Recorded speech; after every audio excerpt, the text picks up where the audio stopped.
Hey, well, welcome. Thank you. Let's go ahead and start with you just introducing yourself. Okay. My name is Mari. Some people call me Mari Safari. Yeah, that's me. What do you do? Okay. I am mainly an aerialist, so I perform with Alyssa all the time. All the time. And I'm also a teacher for aerial and a yoga instructor as well. And we're best friends. Yeah. It's been a long time coming. Yeah. We met a couple of times. Mm-hmm. So the first time, it took me a while to actually remember the first time we met. You're like, it took me a while to remember you. Well, I feel like there's so many people at the Green. I know. And I was doing aerial. Yeah, like, and I wasn't a part of Green. the aerial part of things. Yeah. I stayed very in my own lane, and I just hopped over to the aerial side, and that was it. Well, we had a mutual friend. Oh. Her name was Eve. I don't see her anymore at all. I don't either. But during the pandemic, she was training aerial with me, and then she goes to the Green. So we walked over there. She does, yeah. And I remember we were having a whole conversation, and a guy literally came up and was hitting on you. And I remember that's how I remember you. Oh my God, I'm dead. I don't remember this. Yeah. I mean, if it happens all the time, Oh my God. Well, and then we didn't see each other for probably a year. Uh-huh. And then we had the nude yoga photo shoot together. So I remember that. Definitely got to know each other then. Yes. And it was this barn in the middle of San Diego. And I just remember Super the flies were really bad. And we were getting through it. Yeah. Together. I remember really liking how they did my makeup though. Yeah. And they had the crafty. And it was a beautiful day. It was kind of cloudy and cool. Thank God. Yeah. Imagine if it had been hot and sweaty. That would have been gross. Good times. Yeah. Times. I think we've graduated from that though. Yeah. It's so funny because Priscilla actually asked me. Priscilla was our third episode. Aww. Yeah, her episode's done really well. She talked all about open relationships, But she actually texted me asking if I wanted to do a naked shoot with her. And I was like, how much does it pay? And she's like, oh, it's for fun. And I was like, well, girl, I'm a Playboy model now. You're this is not for free anymore. I'm ever. My price is very expensive. No free shoots, period. Because it's now my job. And a big part of my income. Yeah. So I was like, I will not be our shoot was paid though. Yeah, but I would want double what we got paid now. Yeah. It was just pandemic hustle mode. The weird jobs that we just randomly did. I know. I kind of regret that. I would have asked for residuals, honestly. And they said that the photos were all going to be subscription only. But I went on a date with someone who Googled me on Googled my name as people do, as women do, because we're detectives. And she seen my naked body before our first date. And it was just and I was just whatever. But I remember sitting in the car with her and she was I saw, because I looked, she was searching something on her phone and you type the letter and it comes up what your last search was. Yeah. So I saw my name. Oh my God. Oh, did you Google me? And she was yeah. And I was well, did you find anything good? And she was yeah. And then she was do you want to see? I was I've never looked at those. I don't, because I was just I don't want to see it. I don't know. I was it was fun to do and I saw the photos they sent me. Yeah. But I didn't want to see what was on the website. No. It just it felt a little bit vulnerable. Yeah. And it's I know people are doing whatever watching those videos. Yeah. Maybe doing yoga, maybe other things. Well, probably not. So, but she was do you want to see it? I feel you need to see these. And she pulled it up. And I was just okay. Was this on your first date? Yeah. Oh my God. Yeah. Dated for a year. Yeah, I mean, it had an impact. It had an impact. I was okay, at least it's appreciated. And she wasn't scared. Yeah, I mean, yeah, that's true. That's very important. It is really interesting. I had an incident recently where I learned that something that I had asked to not be sold of me, it was still being sold of me. I don't know if it still is now, but it was very triggering. It was very upsetting. And that's the thing that sucks. But I've had this thought a lot because of the work I do. I'm very anything I do, from here on out, probably starting around when I was, I don't know what age, but I was like, I have to know that anything I do, once it's out there, it's out there. So I should not do it unless I'm fully sure I'm okay with doing this. And granted, I've been in this kind of industry for like a while now, so it's like, there's already things out there of me that obviously, like this video, for example, I can never take that back. Yeah. And it's like, I have had this thought though that like the crazy thing is with technology now, like even our backstage has that camera. The guys in the kitchen can literally see us changing, and it's like for security, but what a bullshit excuse. There can be a camera like that goes somewhere else. Yeah. But the kitchen should not be like, oh, there's the girls changing. Yeah, it's crazy. No. But it's such a thought, like even my guy friends have told me this before, and they've told me, Alyssa, you don't know if a guy is filming you. Like he could very easily just pull out his phone and film you while you're changing and your back is to him.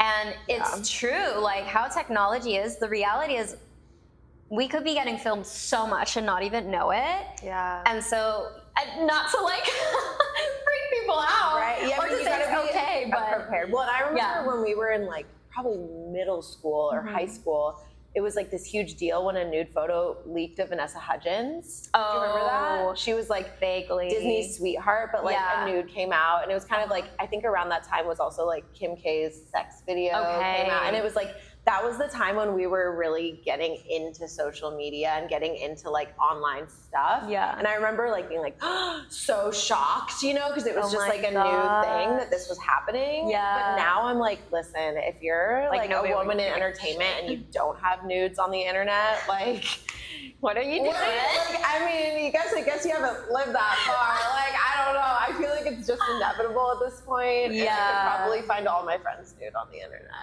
So, but it's like, it's the internet. It's not real. It's like, I don't know. I'm just over it. That's such an interesting statement. We won't dive into that right now. but no, it is crazy. Like, that's something I've thought of too, is that like if I have things that leak that I don't want leaked, which has already happened. Thankfully, my agency has my back, and they've cleaned up my stuff a lot. Okay, good.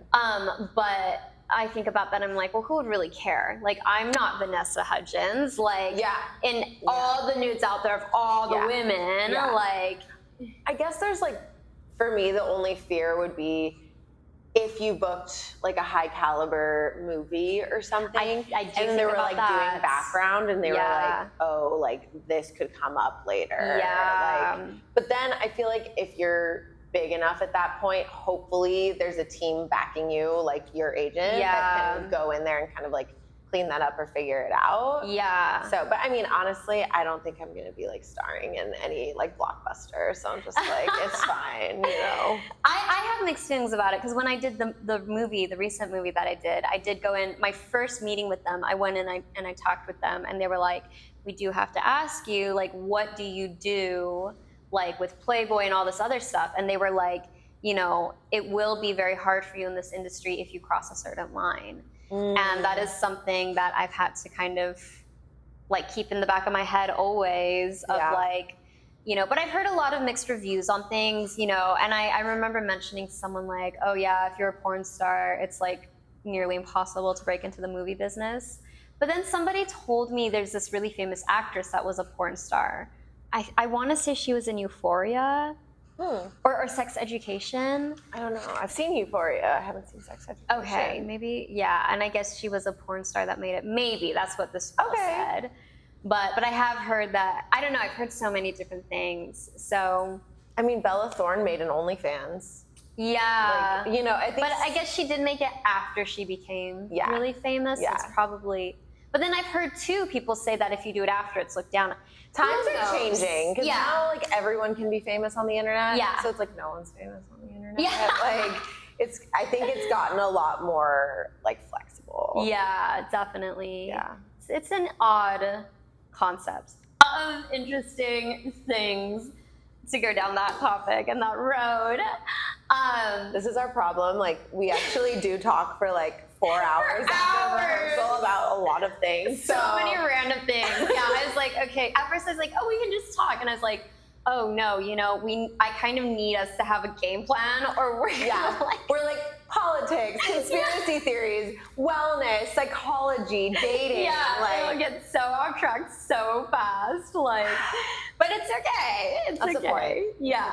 It was actually all the backstage conversations we had at Main Row, and I think I jokingly was like, "Oh, we need a podcast. This is so," because the guys kept coming up to ask for the scoop to hear our stories. Yeah. And even like the dancers and stuff, or the waitresses would be like, every time I come up here, I hear something crazy from you guys. And I was like, this would be such a good podcast. Right. It's like we go up, we hang from the air, we do like our whole thing, and then we come back and we're like, and then he was like. And have you noticed it's only the aerialist? Like, why is it like, it kind of goes to say something's a little wrong with us. I feel a little guilty. I feel like we all just started doing that right at the beginning, and that just became like the precedent. It was the precedent, Like maybe crazy stuff happens to like the dancers and singers too, but we are very vocal about it. Our little living room, our tiny little living room. We're just in the corner, sitting on the floor. I mean, it's therapy. It is. It's like, I'm so grateful to work with my best friends, and then like we are all busy and hustling, and so that is like our time to see each other. Yeah. Like, I can't necessarily make plans with my friends, but like I know I'm gonna see them at work. Yeah. And so it's like kill two birds with one stone. That thing.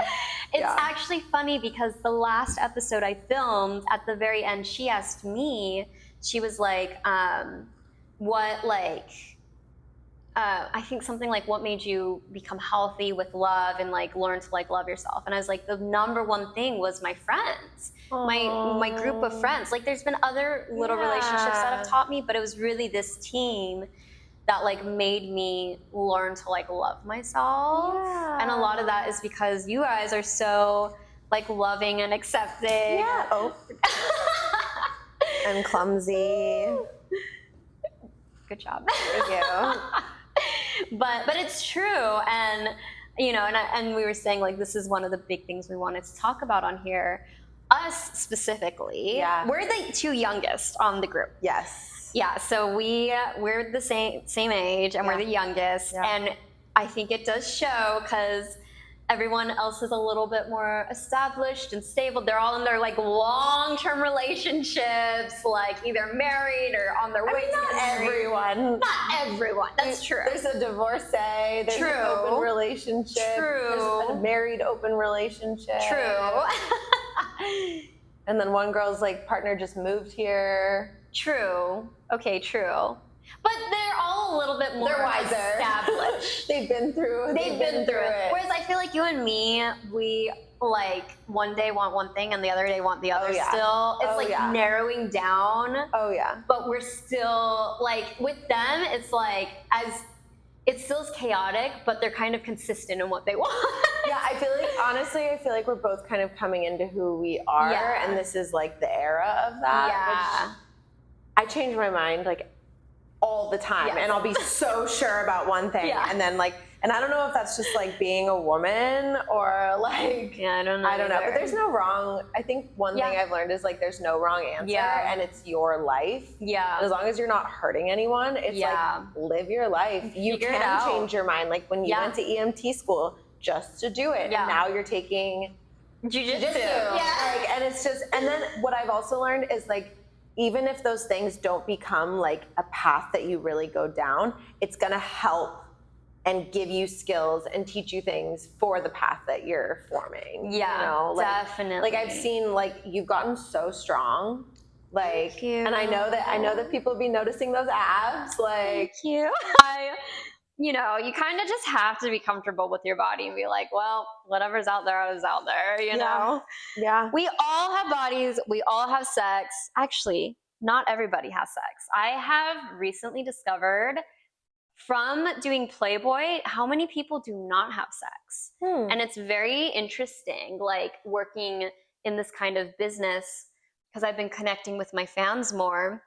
Just chatting with them, and they feel safe enough to open up to me because I create a very positive, friendly environment. That's cool. Yeah, I've really kind of finally found my branding and realized you don't have to be this like, ooh, daddy kind of a girl, because I'm not. Like, I've never been a dirty talker, you know?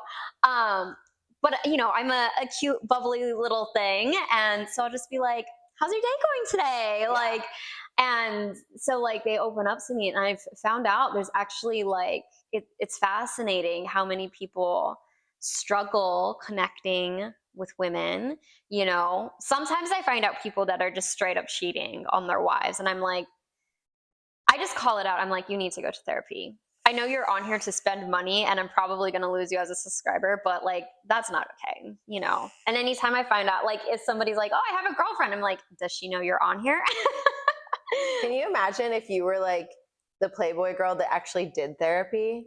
Oh my God. Like, you were like, it's this much an hour, but like, you can bring your girlfriend. I mean, there's definitely a market for that. I've had guys be like, hey, I'm watching your live and my girlfriend's here too, and we'd love to hear your opinion on this. I kind of like that. I enjoy those ones. Like when they ask me for advice, I love it. Yeah. I don't like the ones where they're like, yeah, I had one guy come on and he was like, I'm cheating on my wife with her sister. And I was like, what? Why are you even telling me like, is this a confessional? Are we at Catholic church? Yeah, I was like, why are you here? Like, I was like, you know, look, thank you for tipping me, but you need to go.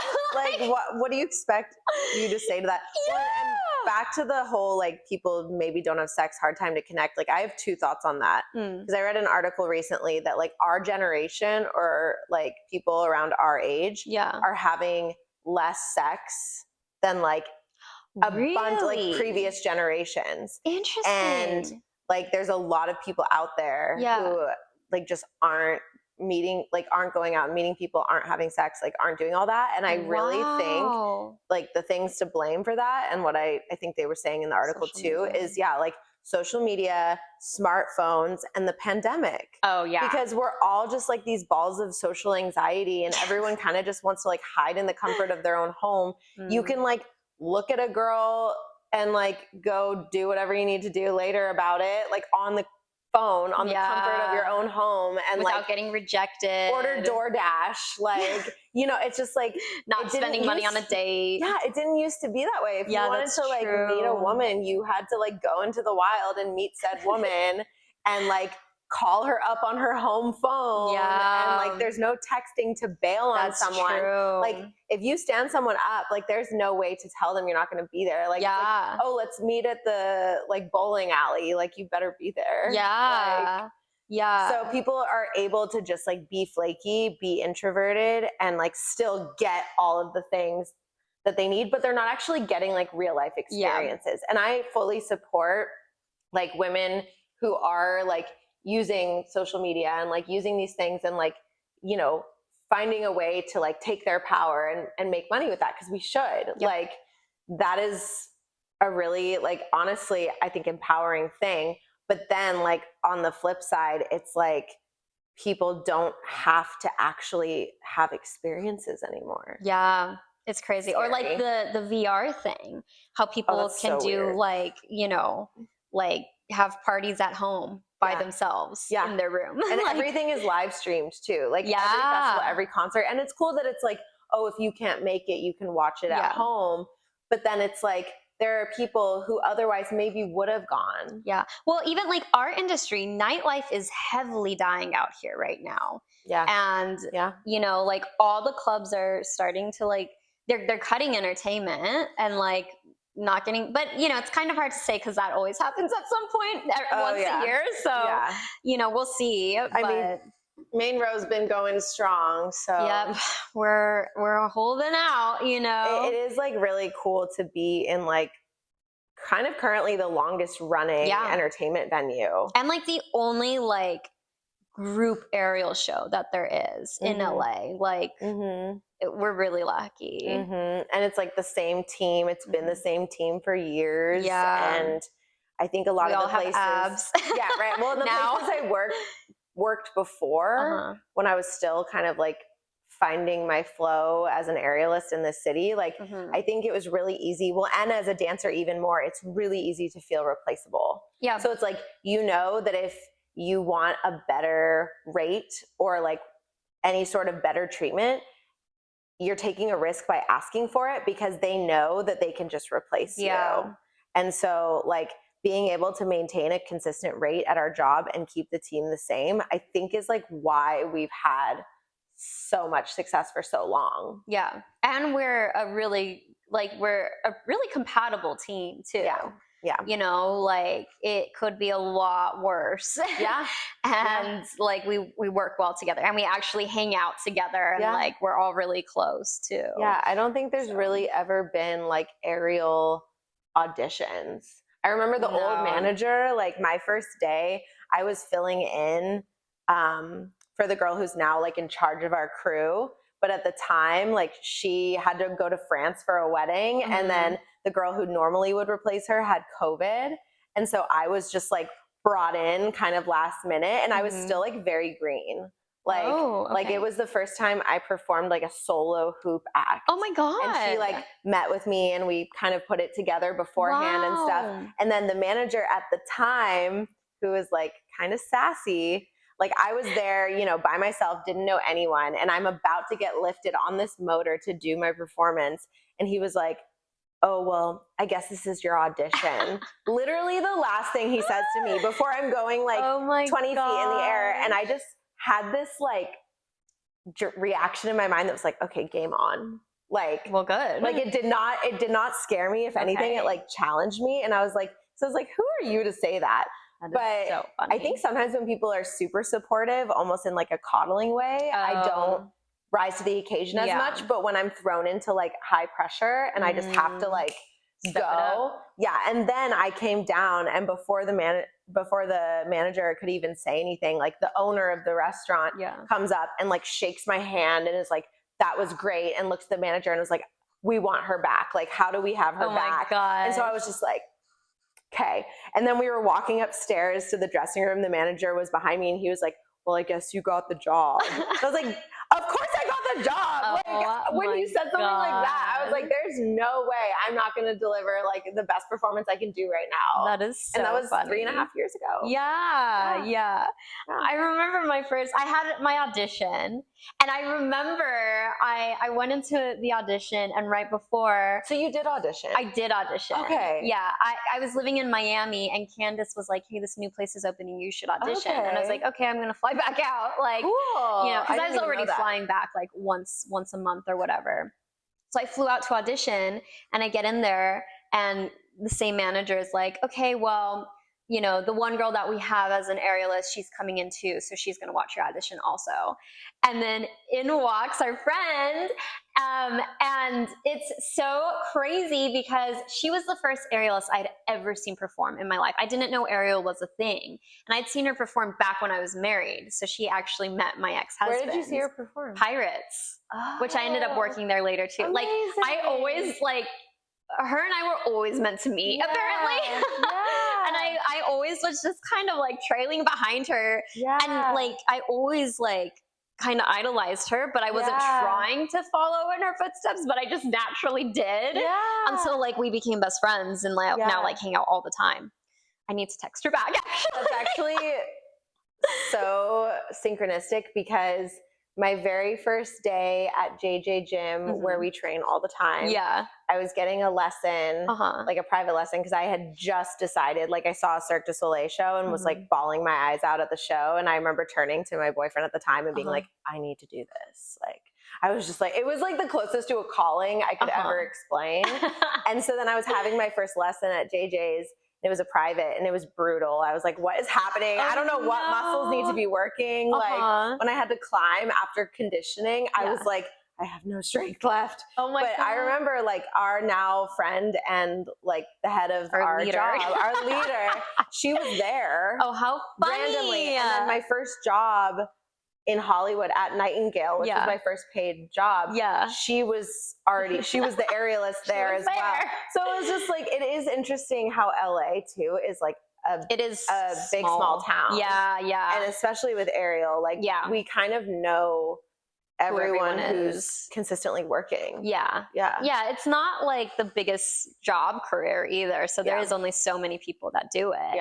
So, but yeah, when she walked in, I had trained under her too. And, I was like really excited, but I got really nervous when I saw that I was auditioning in front of her. What was your audition? I just like, I had gone in like at a rehearsal time kind of deal. Okay. And like, they were just like, all right, just go on the hoop and show us what you got. Like, wow. That was it. What'd you do? I don't remember. Just the sequence? I literally have no memory. I just remember. Yeah, I did. I just remember like I was either going up or down and looking down and seeing Luca standing there and Kate sitting there and just being like, here we go. That's literally how I felt when I was getting lifted on the hoop. Here we go. Like, yeah. And then I remember, I obviously got hired. And I don't remember if it was that same trip or if I flew back later, but I do remember my first show with them. I walk in and they were like, did you bring anything? And I was like, no, nobody told me I had to. And so, the manager handed me this like weird black bodysuit. And I was like, oh, this is not very cute. And he was like, all right, go do your thing. And it's so funny because the singer was filming and he made like a whole video and there's a clip of me in that outfit. And I'm like, okay. No one needs to, you're like, the nudes can be on the internet, but not the black bodysuit. What was that outfit? And he has a big following and everything. And I was like, that's cool. That's cool. Well, and it's like, look at us now. We have like a costume rack. We have specific acts that we've choreographed with specific costumes to match those acts. Yeah, like, it's come a long way. It's come a long. I had to bring my own hoop, I think, on my first time. Oh, yeah. They asked me to also. And I was like, I'm coming from Miami. Like, no. Yeah. I have to use somebody's. Like, unless you're going to pay for me to like fly it out. Right. Yeah. That's such a pain. I've actually never had to ship equipment. Really? I've always been able to like dodge it, and the jobs that I've been flown to, like they've had it. Mm-hmm. So I'm waiting for the day that I have to like put my hoop in the like swimming pool noodle and like tape it up. And I know it's like $100, and there's so many. $300. Well, mine was international. Okay. Yeah. There's so many horror stories of like people losing. You could have bought a hoop. I know. Like, well, I didn't. They shipped it for me. Okay. Yeah, they were supposed to ship it back, and they didn't, which is why I don't have it now. That's a whole other can of worms. Yeah, I've shipped it nationally also, though. I just don't remember. Yeah. I just really remember that one because obviously, it was a whole situation. Yeah. For another podcast. Another time. But I think though, like our whole team has done really well at communicating and boundaries, but you and I specifically, like we've talked about this a lot. I am very good at compartmentalizing and like shutting down my emotions when I need to, but I am a very emotional person. Yeah. And I think that's where we connect a lot, is that we're both emotional. We're very both passionate people. And we're external processors. And, I kind of flip where like I will shut down and completely repress, but then at some point I have to like talk it out, and you're a talker. I'm like hard on my sleeve. Like the best I can compare it to is like Tinkerbell and Peter Pan. She's like so tiny and full of like energy that she can only feel one emotion at a time. And for me, it's like when I'm angry, like I see red. And when I'm happy, I'm just like a ray of sunshine, but you never really know exactly what you're going to get, like depending on the day. And you have taught me the power of compartmentalizing, because I think also in the pandemic when work was different and slower and stuff, like I didn't really have to compartmentalize as much. And now it's like, oh no, I'm at rehearsal right now. I need to leave whatever like drama that's going on in my life. Like I need to leave it at the door, and like my team is depending on me, and this is serious.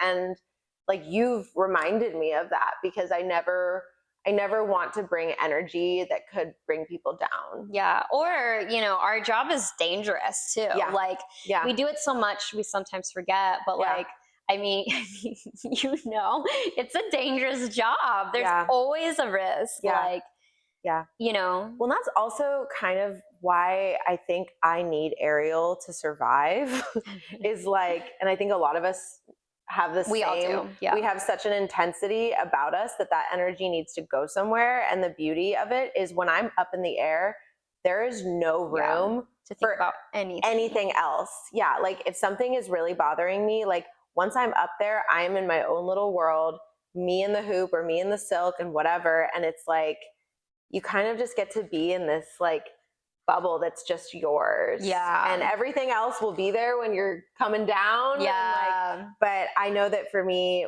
when I train, it's like this amazing outlet that I have never gotten with anything else. Like I was a dancer first, and I think I got to the point where I got in my head with dancing and I got distracted. Like I would be doing choreography, but then my brain would go somewhere else and I'd like suddenly forget what I was doing, even if I knew it. Yeah. But it's like with aerial, you can't afford to do that. Yeah, there's no room for it. Like you'll get tangled in the silks or like, you know, like there's no space for that. Yeah, the number of times, like if I am going through something, there's been moments where like, you know, the wall has the LEDs and I'll just like look at the LEDs as the lights start going out and I'll be like, all right, completely shut it down. You're only thinking about one thing right now. And then for those next 3 to 5 minutes, I'm thinking about one thing and like everything else.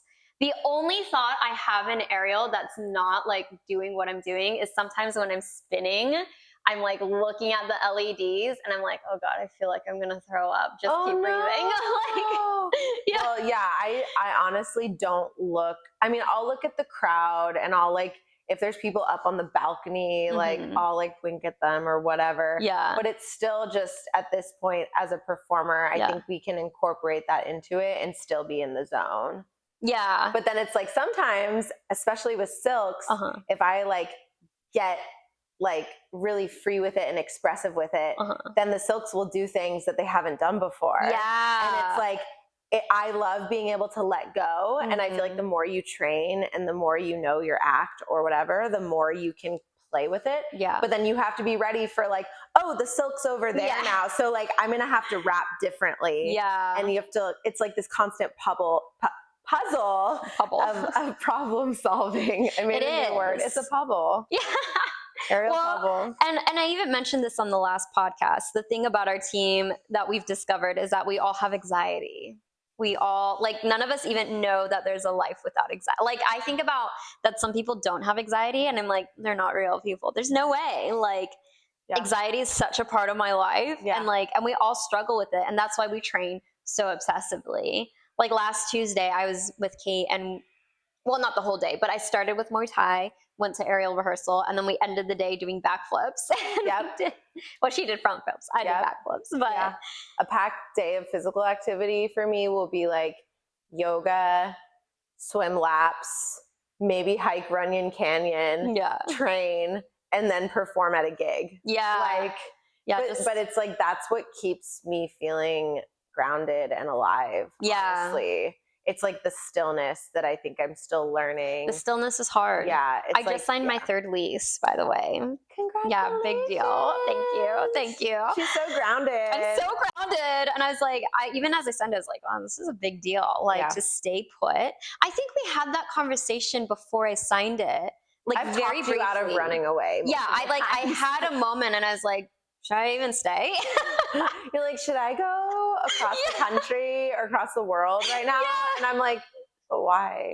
Like it's kind of like the cool thing about LA is like everything you could ever want is here. But then it's like, you always know that you could go take a contract. And I'm at the point where like, I'd be open to a contract somewhere that's like less than a year, but like it'd have to be the dream contract. I think when I was younger, I would have been more willing to like take a traveling circus tour where you're also having to like strike the equipment. And like, I've seen it where circus performers are like running the concessions at the intermission. And it's like, no, I can drive 15 minutes to my aerial residency and then go home to my cat and sleep in my bed. And like, basically it'd have to be really worth it for me to want to go somewhere at the moment.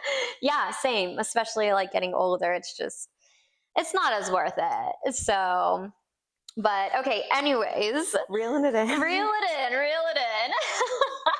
Not a normal conversation. We're being filmed. Okay. Let's see. So, okay, I guess what are some things like we've learned a lot about communication, the two of us.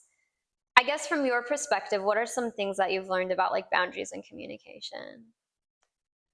I guess one thing that really resonates with me that I've learned in our relationship is that you don't set boundaries to kick people out of your life. You set boundaries to keep people in your life. Yeah. And I used to think of boundaries as like an insult, you know, like same. And it like almost like a friend is breaking up with you. Yeah, yeah. And now it's like we can, you know, hang out, and if one of us says like, I don't have the space to talk about this today, then we won't. Yeah. And it's like, it's that simple.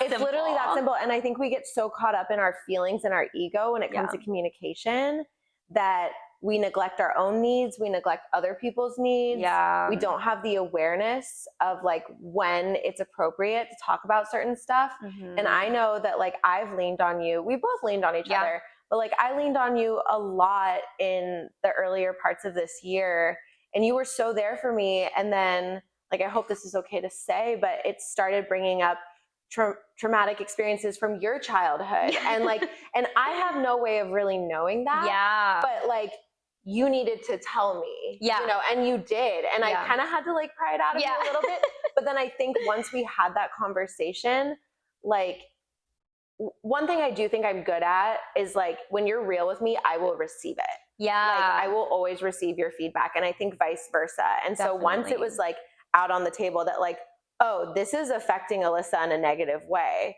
like I was like, first of all, I felt so bad, obviously. And then for me, it was like a big learning experience of like, no, friends are not therapists. Mm-hmm. Like, you can't just dump on someone. You don't know what's going on in their life necessarily. Or maybe they want to talk about something, but you're like stealing the show with whatever you're dealing with. And it's not all about you or like all about me. And like, and I don't think that way, but it's like, that's just such a reminder. And we've also like talked about, you know, at work, if I've been really stressed out about personal stuff, you've reminded me to like keep it together. Yeah. And sometimes you really need a good friend to tell you that. Yeah. Like, and that's also, that's a work boundary. Yeah. Yeah, definitely. And it's so great that we work with our friends, but you never want to like abuse that. Yeah. And that's not like rehearsal time. We can like, you know, chat and like have a good time, but we're also there to work and to focus. And we're relying on each other in the air to like not fall out. Yeah, that's so true. Yeah, that's like, you know, in the last podcast, she was asking like, you know, how I've learned to, she asked me if work has helped me communicate my boundaries better. And I was like, no, it was actually my friends. And that was a big thing where our relationship has helped me become healthy, not just in my friendships, but in my, like all my relationships actually. Yeah, because I talk about my trauma and abuse on here a lot, so it's fine. Great. Not great. But yeah, like as someone who comes from abuse, like a big thing for me was I was always shut down for voicing my opinions, my thoughts, my feelings, especially if they were in conflict to whatever my abuser wanted. And so, you know, whenever we have conflict, there's kind of a little pattern where like I get kind of quiet and awkward and I kind of start pulling away, and then you sense it, and I always know you sense it, and I can't. I'm like, hi wifey, I love you, sending you good vibes today. Or you'll text me like, hey, I'm down to come, but like, do you want me there? Like, you know? Right. But you do it in such like a loving, open way to where I'm like, oh, I forget, like, if I tell you how I'm feeling, you're not going to be like, well, you know, fuck you. Like, we're not friends, blah, blah, blah. And I've had at this point, I'm 30, and I've had so many people do that to me for 30 years. And then every time you don't, and you're like, what's wrong? Right. And then I tell you, and you're like, oh my God, I'm so sorry. I didn't know I was making, and you wouldn't know that you were making me feel that way if I didn't tell you. Yeah. We can't expect people to read our minds. Yeah. We can't expect people to guess what's wrong. Yeah. And then like whatever I'm going to think in my mind is always way worse than whatever the actual issue is. That's true. Like, I'm like, oh my God, they hate me. Yeah. Or like, did I say something mean? Like I'll like run through conversations. Yeah. Well, and another thing too, like I know you've had some like tumultuous friends in the past, and like so have I. We've both lived all around the world and like performed all around the world. And I think when you're in your 20s, you know that when you're in a tough situation with people, you can just pack up and run. Yeah. You can just start over. And I've started over many times. Yeah, same. And I've had really, really amazing friends that like circumstances were tough and like we don't talk anymore. And same. like, you know, and that's just, I think that's just a part of growing up. Yeah. Because you're learning about yourself and we're all just like figuring it out. But now it's like going back to how we've had the same job together for 3.5 years. Yeah. I see you multiple times a week. Yeah. It's like, these are your friends to stay if you want them to be. And that's where boundaries come in, because it's like, I'm in it for the long haul with most of my close friends now. Like getting married. Like one of my best friends is literally having a baby and she lives 5 minutes away from me. And I'm like, you know, I'm going to be like over hanging out with you and your baby all the time. Yeah. Like, you know, and so it's really nice to realize that we can like navigate relationships as the other person's growing, as we're growing, and like figure it out together. Kind of. Yeah. It's like you said to me the other day on the phone, I think, you're like, well, we've been friends for like close friends for 3 or so years now. Like conflict and like awkward, uncomfortable things are bound to come up. And now we're just at the point in life where like running away isn't the answer anymore. And that's okay, because talking it out is better. It's so much better. And then we keep each other in our lives because we set those boundaries and communicated.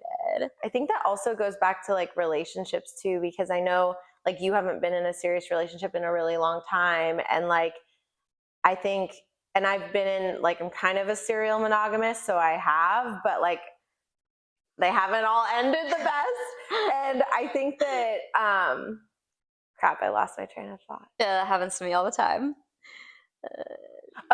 I think that when you're young and when you're first dating someone, there's like that inevitable honeymoon phase before you like know what any of their baggage is, or like before you really know someone. And you gave me good advice. You were like, I need 6 months of observing someone before they like get my heart, you know? And I think I've always been like such a passionate, like head first, like, oh my God, my like love for them hit me like a bus. Like, and then it's, even if I see the warning signs, I'm like willing to overlook them or look the other way. Yeah.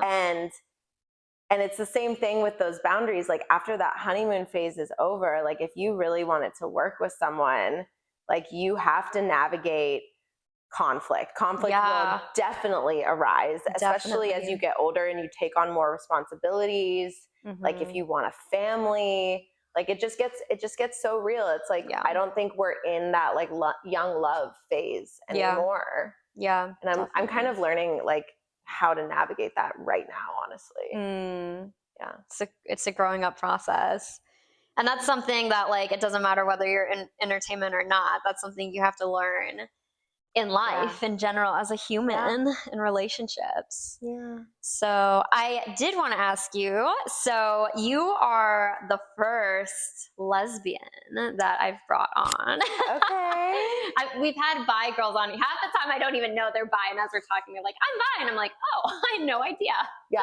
I think one time one was How like, could you not be bi in a city like this? I'm sorry, women are beautiful. People think that, but I'm not bi. And people assume because I live here that I am. And I have to be like, nope, I've tried, not for me. Well, and you can be really attracted to women sexually, but not desire like a relationship, or just not desire a relationship. Yeah. Like, but I also don't find women attractive like that. Like tits do nothing for me. I'm like, great chest, I wish I had it, you know? But like, I'm not like, oh, I want my face all up in those. Well, like every time I see someone with boobs, I'm like, oh my God, like, wow. Like usually I am more on your end where like I'll see a hot woman and be like, wow, like they're beautiful, like kind of more in like a, wow, I wish I looked like that. Yeah. You know, like, it's like, do I want to be them or do I want to be in them, on them? See, I don't have that desire of wanting to be in them or on them. Like, that's where we're different. The female anatomy scares me. Like, I have no desire of getting my face or my finger. I'm like, ooh. Well, it's funny you say that because like when I was younger, I mean, I came out when I was 25, so 6 years ago. And when I was younger, like I made out with girls. Like it was like a party trick. Like I feel like high school and college, it was like I made out with girls. And I remember thinking like, this is fun, but like I would never actually take it to the next level, like whether that's emotionally or physically. Okay. And then I did end up having like a crush on a friend of mine, and it got really messed up because she started dating one of my best guy friends. Oh my God. And so that was like my first time really catching feelings for a girl, and it was a terrible situation. Yeah. Like I kind of lost both of them in the situation. Yeah. And then when they broke up, they both started hitting me up again. Ooh. So it was just like a messed up way to be figuring out my sexuality. And so then that happened, and I was kind of like, oh, maybe this is something I want. But like you, I was kind of afraid of the female anatomy, which is so silly because that's like literally our anatomy. Yeah. But I remember I was like, okay, Mari, like you have to figure out if you can do this. Like, if you can go all the way with a girl. Like you just need to figure it out. Yeah, and like definitely. Go for it. I mean, that's true. Until you do it, you don't know. Yeah. And so one of my like good girlfriends at the time, like there'd been like a flirty vibe, and we had just gotten back from working together in Tokyo, and like we like kind of snuggled on the plane home, and I was like, okay, like she felt like a safe person to like cross that line with, you know? And so we did end up hooking up, like, and then we actually worked at a pride parade together a couple days later, which is so funny. And it was like, it was just a one-time thing. Okay. And like, it didn't like, you know, it didn't end up being like anything more than that, but it was just like, oh, okay, I can do this. And then I did date a few men. It was like the one time I was ever on Tinder. I did date a few men after that, and it was like all terrible. And so I think that was also helpful in like swaying me in the direction of women. Oh, how funny. And then I truly fell in love with my first girlfriend, like pretty soon after that. And we ended up dating through the whole pandemic. And so I think, honestly, now I would say my sexuality, if I were to identify it, I would say I feel the most pansexual. Okay. Because I have been in love with men. I have been in love with women. But in the last 6 years, I have been so much more attracted to women, and I feel a deeper connection. And I will say I'm like still figuring it out. And so it's like, ultimately, I don't actually know if I were to like picture my life partner. I think I really don't know what that looks like. Interesting. And I'm still kind of just like figuring it out as I go. But I don't know if I could go back to men. Like, I think it would be like, there is like one guy that I'm attracted to, but we're really, really, really good friends, and I don't want to mess that up in any way. And so it's like, yeah, I mean, for now, I guess I'm lesbian.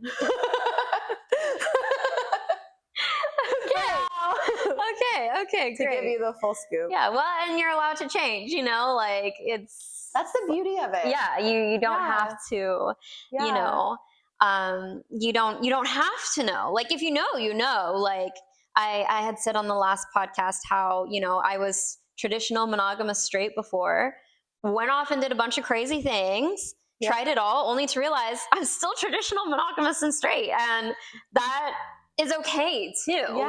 Like, just because I'm in this industry and people expect me to be bi or poly or whatever, it's okay for me to also be like, actually, I'm not, you know, and I don't like that stuff. Yeah. And I actually know because I tried all of it. Yeah, you had to experience all the things. Yeah, and I'm glad I did. Like, I'm glad I tried all the things and was like, oh, this really doesn't do it for me, and I'm not into it, and I don't want it. Yeah, there's like still a lot that I have yet to experience that I want to experience. And I think now, after getting out of my last monogamous relationship, I'm finally giving myself permission to casually date women, because I've had 2 serious partners in the last 6 years. And that's kind of like, I mean, there's been attraction and like little vibes with other people, but like that's been mainly what it's been for me. And so breaking out of that mold, it's like, maybe I'll go back to that and be like, oh, I really do just want a wife. Like, you know? But it's important to explore and learn about yourself. Yeah. And you might learn like all sorts of things that you didn't even expect. Yeah, that is very true. Yeah. It's good to explore. I think I've told you a number of times, don't get into another relationship yet. The first time I told you I was like dating someone, you're like, I don't even want to know. Yeah, I was like, no, but there's multiple people and it's really casual. I was like, yeah, we can't talk about this at all. You're like, Mari, you don't do casual. Oh yeah, it's a learning. Did I tell you I got kind of ghosted though? No, you didn't. Do you want to tell me on the podcast? It's up to you. I mean, actually, I'm gonna say let's hold because I want to get to next topic. Yeah, as much if you all want to hear Mari's personal drama life, we can do another episode. But I do kind of want to get to the root of some topics. No. Let's move on. Okay, so a big thing that I wanted to ask, and I didn't think I would bring this topic on as soon. But I did want to get, because we're friends and we spend so much time together, I've heard a lot of your opinions about men. Sometimes it's just heated in the moment too.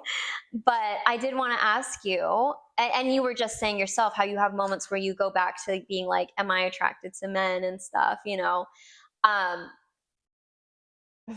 I have a number of questions, but I guess the first one is like, how do you... I'm just going to kind of ask all of them actually, because it'll probably come together as one answer. But like, how do you want to be treated by men? What are things that frustrate you about how you're treated by men? Has that turned you off to like seeing men? Or like, are you still open to being with a man even? And just kind of like all the thought, like, how do you see men, I guess? Yeah. Oh, where to start? Yeah, it's a loaded question. That's a good question. I think that I've developed a lot of boundaries and kind of a thick skin being a showgirl and being in the entertainment industry with men. Yeah. Because a lot of times it's easy to feel objectified. Yeah. And it's easy to feel like they don't necessarily see your person. Yeah. They just see your body, see your outfit, like see you shaking your ass. Like, I don't know. And so like the men that are able to transcend that and like actually like, ask a question that's not about your body or like not, like that's when I'm like, oh, okay, this is like an intellectually evolved man. And like, yes, you can have my time, but I think, and it's not even like totally their fault, but I feel like a lot of guys, when they first see like an attractive woman, it's like they glitch out. Like, I feel like sometimes the first thing that men feel the need to comment on is your body. And it's like, they literally like don't think of anything else in that moment. It's just like, girl, like, and it's just, it's hard to feel good about that. And I think it makes me put a wall up. And it's definitely taken me a while to warm up to some like guy friends and social groups that I'm in. Yeah. Because of that. And so, yeah, I mean, when it comes to dating, it's like, if a guy is like kind of being like annoying at the bar and like, making you feel uncomfortable, like I am literally just going to shut that down and walk away. Yeah.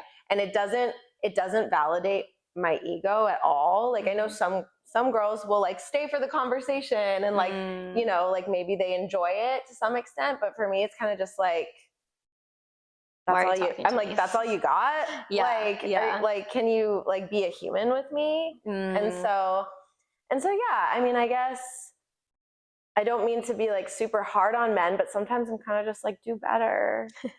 I'm sorry, like do better. Oh like, my God. It's the 21st century. Like that woman is smart and like kind and amazing, and you're not trying to learn that. Like, yeah. Yeah. Well, it's funny. I just watched the Seinfeld. I love Seinfeld, and I just watched. Too. Oh, yeah. I didn't know that. Yeah. Maybe you know this episode then. Okay. It's one of the earlier ones, but he had his little comedy skit part, and he was saying how like men have run out of ideas. They have no ideas. So their best idea is to be like, to honk on the horn, and this is their idea. This is their mating call, because they have no other idea. And I was laughing, and I was like, it's like just the number, living on Hollywood Boulevard, just the number of times I walk down the street. Like, I can't go out ever without being like, all right. You can't even get out of your car at the gas station. Yeah, it's true.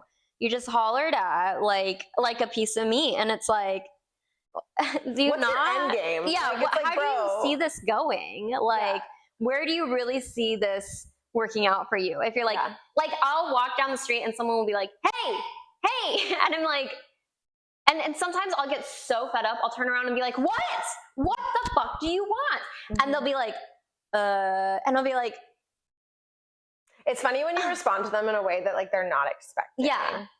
It's so, it's just like what, do you expect me to turn around and be like, oh, hi. Like, I've been waiting for you my whole life. Yeah, like, seriously. Oh Maybe I'll try that one time just to see how they react. You know? Or catcall them.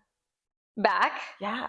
Maybe just be like, hey. Like, ooh, that's a hot piece of ass right there. Like, make them, because one thing someone told me once is that when a guy is giving you a hard time, like in that way, well, like ask them a question. Like if you just literally ask them a question, it puts them in the spotlight. Yeah. Because they're putting you in the spotlight. And that's when you feel vulnerable. And I think for me, it's like, I'm already performing in the air, practically naked for y'all. Like when I'm not doing my job, leave me alone. Yeah. And I will say, like, what's unfortunate about it is like the nice guys aren't the ones that are like the loudest, you know? So it's like, part of the reason my boundaries and my walls are so thick is like every time I think I can give a guy a chance, like they ruin it. Yeah, they ruin it. And then it's like, I know that there's like good men out there. Yeah. But like you kind of have to find them. And it's so much work. And I'm not willing you can do it in 5 seconds. Yeah, I'm not willing to kiss the frogs to find the prince. Yeah. At this point in my life. Yeah. Well, and it's funny, we had a guy, the last guy we had come on here, he made the comment, he was like, you know, I've been on the other end where I have gone up to somebody and been like, you're really beautiful. And, you know, and I know him and I know he's a good guy. Even that, though, is better. Yeah. But he was saying, like, you know, he has been on the receiving end where the girl was like, you know, I don't know exactly what she said to him, but was like rude to him. Mm-hmm. And he was like, you know, I was just trying to be nice, you know? And I was like, yeah, but you have to realize, like, I know, because I know you, that you're trying to be nice, but this girl is getting bombarded all day long. And, you know, you were maybe the 10th person, but the 9 people before were not just being like, oh, you look beautiful today, I just wanted to let you know, and I'm just being positive or whatever.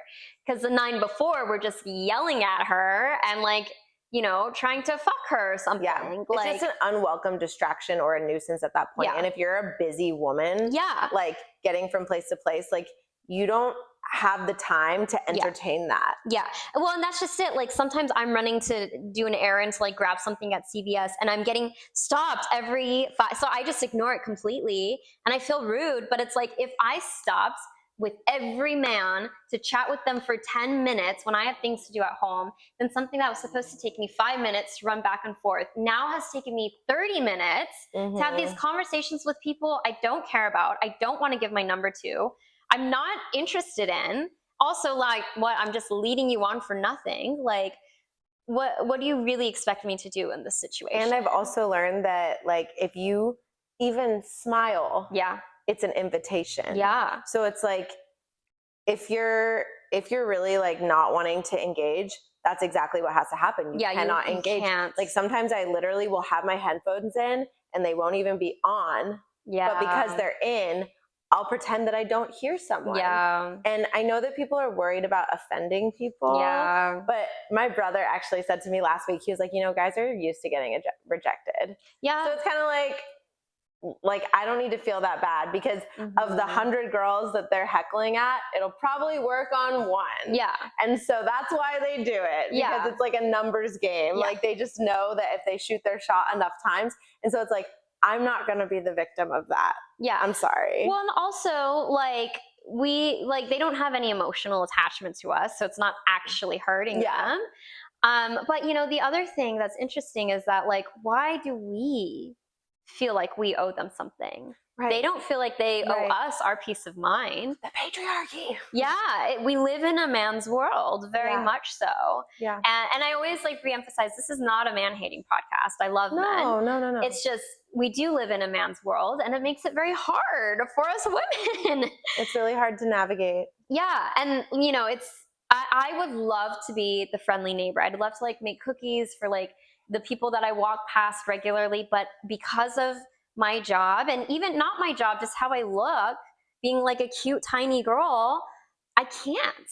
Like there's a street vendor who I bought something from, and he asked for my number so that he could let me know when he would have it for me. So of course I gave it to him because I paid him for it. Smooth. You know, on his part. Yeah.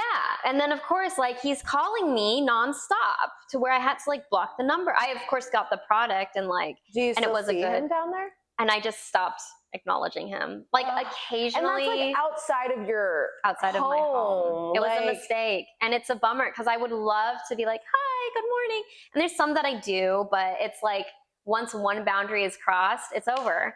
And so it's like I very rarely will even smile at him anymore because like, why are you calling me? Yeah. Even at this point, like if I'm vibing with someone and we're out and I don't know them, I do not give out my number. I give out my Instagram maybe. I didn't want him to have my Instagram though. You know my page. Yours is a little I was like, that's more, even worse. Yeah. Like, I mean, I have like naked aerial photos and stuff, but it's still like more artsy. Yeah. Well, and especially for him to be parked right outside of my home, it's like, well, no, that's different. Yeah. You were literally just trying to get your food. Yeah. Like, well, it was a coat that I bought from my mom, a really beautiful coat. Oh. Yeah. So why wasn't it ready right away? Because I had seen it before, but the one that I'd seen had been sold. Okay. So he had the rest of them at a warehouse or something. Oh. But I'd already known that he had it. I was like, hey, do you have any more? Right. He was like, yeah, but they're at my warehouse. So I have to, and you know, it's a pop-up stand. So it's not like he's there at a set time all the time. Yeah. Did he have an Instagram? I'm sure he did. I think he asked for my Instagram. But then he would have yours. I was going to say. Yeah. Like, I'm like, how could you have done that tactfully? But it's like. Well, and it was fine because then I just blocked his number. I'd rather, that's a situation where I'd rather give my number than my Instagram because I don't want him seeing my page. Or like, what if he signs up to one of my paid sites and he lives right there? Like, I don't want him knowing who I am. You do a good job of keeping it all separate. I make that a really strong point in my life. But that's unfortunate. Like, even with some neighbors, I've had to, like, they've found me and I have to, like, it sucks. It really sucks. So, but that's why, like, learning to fight has been nice, just for that protection. That's so badass of you. Thank you. I will join you one of these days. It's great. It's great. I was in an all-men class the other day. I love that. And it was accidentally an intermediate class. And I got pinned every time, but, like, they were like, you did really good for being new. They didn't know that I was new. And so it's like, and to be able to, like, interact physically with men in a safe space like that, where you're like actually learning how to defend yourself, and then I'm sure they were respectful. They're and very supportive. respectful Like, there. I have a lot of respect for jujitsu. I feel like there's just like kind of like a sacred honor in it. Definitely.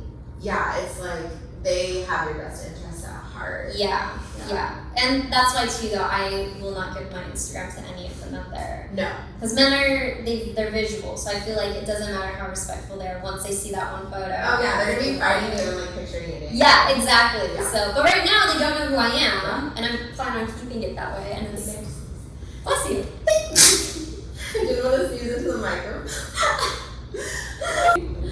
Oh my god. So yeah, I'm just gonna re-ask. So you didn't become a lesbian because you hate men, just because you love women? No, because I love women, and I feel like I'm still learning a lot about myself, even in exploring relationships with women. Yeah. And so I don't think that I'm done with that phase of my life. Not that it's a phase, but like I think that I'm still just learning so much. Yeah. And the men will be there. They'll be there heckling. So. Yeah. The sea of them will still be there, catcalling forever. Yeah.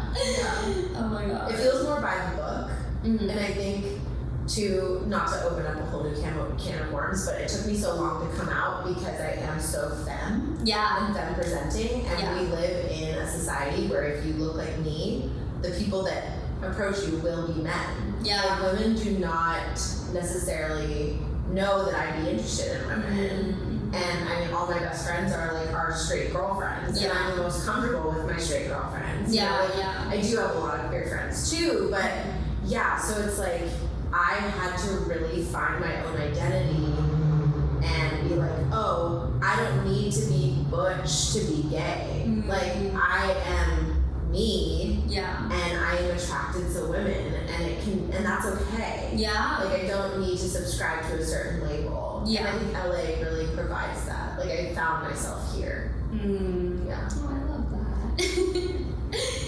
Awesome. Well, on that note, thank you so much for coming. Thank you for having me. And we'll see you guys in 2 weeks for another episode. Bye.